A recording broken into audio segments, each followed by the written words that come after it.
Audio and Video Options Overview.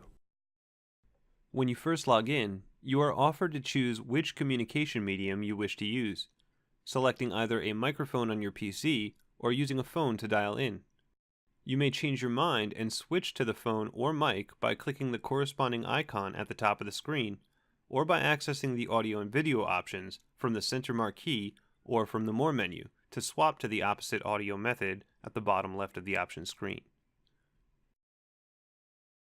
The audio and video options screen will display a preview of your webcam if you choose to share your webcam in the presentation. You may also verify your mic and speakers.